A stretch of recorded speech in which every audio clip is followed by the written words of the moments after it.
पाकिस्तान मुर्दाबाद, पाकिस्तान पाकिस्तान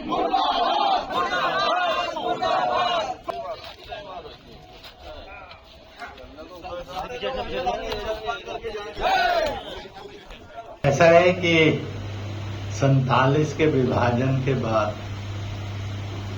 पाकिस्तान लड़कर लेंगे हिंदुस्तान। उसने अपनी मंशा में कोई परिवर्तन नहीं किया, वो जारी है। दूसरी बात है कि पाकिस्तान स्वयं अपराध में से और रक्तपात में से जन्मा है। तीसरी बात है वह आचरण से, चरित्र से हिंसक है, युद्ध पिपासु है। इसलिए पहलगाम की घटना में पाकिस्तान ने खुलकर ये संकेत दिया कि उसका हाथ है। ये भी बात आई कि चीन भी कहीं न कहीं सहारा और समर्थन दे रहा है। इसलिए जम्मू कश्मीर और हिंदुस्तान को आतंक और आतंकवाद मुक्त करने के लिए और पाकिस्तान को ठीक सबक सिखाने के लिए जरूरी है कार्रवाई को कंडेम भी किया जाए, पाकिस्तान की निंदा भी की जाए और इनके खिलाफ खुलकर हिंदुस्तान के साथ खड़ा। It is a silver line. चाहे सब नहीं है पर बहुत है। इसलिए यूजिंग दैट देश एकजुट होकर जाति से, मजहब से, भाषा से, दल से, बोलियों से ऊपर उठकर पाकिस्तान को मुंह तोड़ जवाब दे सकता है और आतंक के लिए अपनी धरती को इस्तेमाल होने से रोक सकता है। इसलिए एक लहर हमने चलाने की कोशिश की है।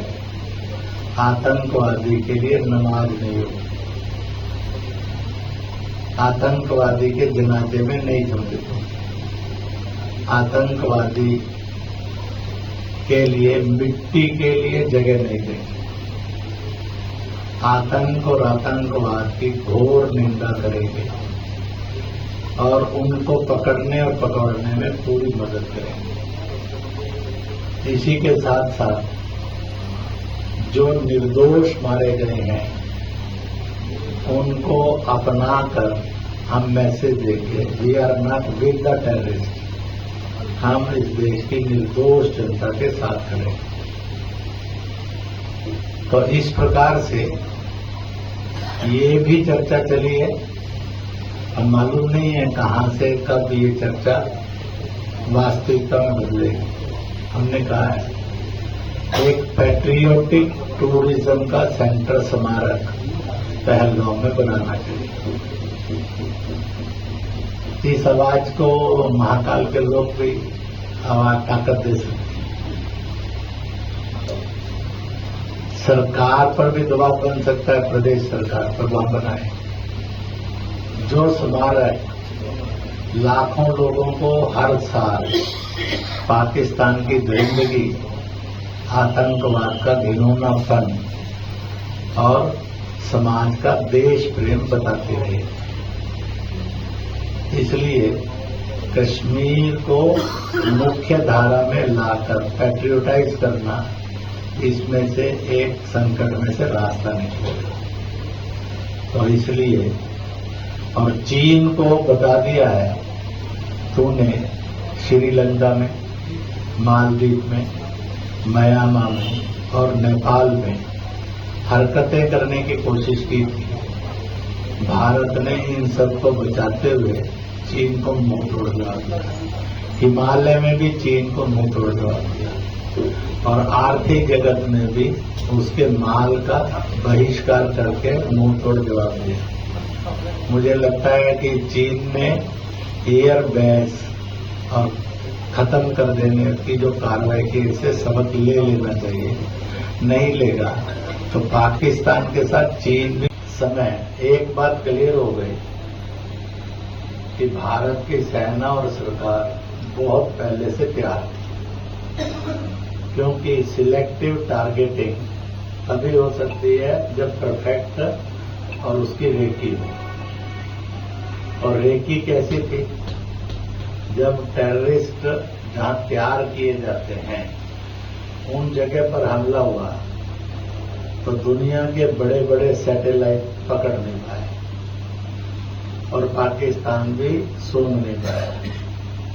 इसके बाद लाहौर के डिफेंस जो एयर बेस था उस पर सेना ने हमला किया, जो चीन की देखरेख में था और चीन ने ही उसको बनाया था।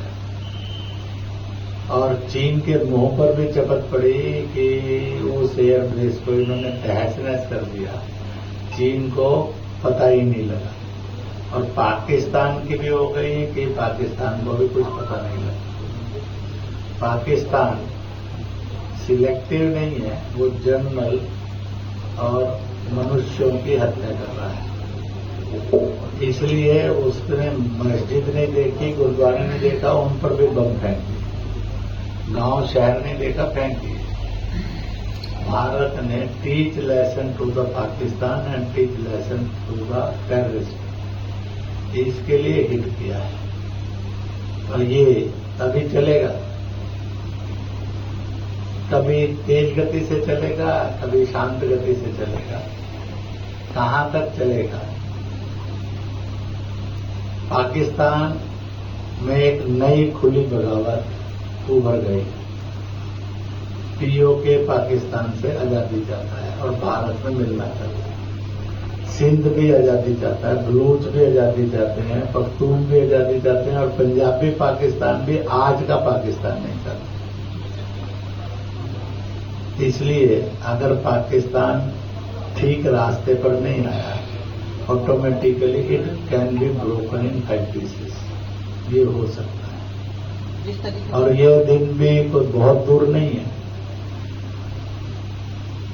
परंतु कल ही यहां भी नहीं बैठे हैं, परंतु इस दिशा में यह युद्ध जा रहा है। अगर आप ये वीडियो YouTube पर देख रहे हैं तो हमारे चैनल को सब्सक्राइब करें और बेल आइकन को दबाना ना भूलें। अगर आप Facebook पर ये वीडियो देख रहे हैं तो हमारे पेज को लाइक करें।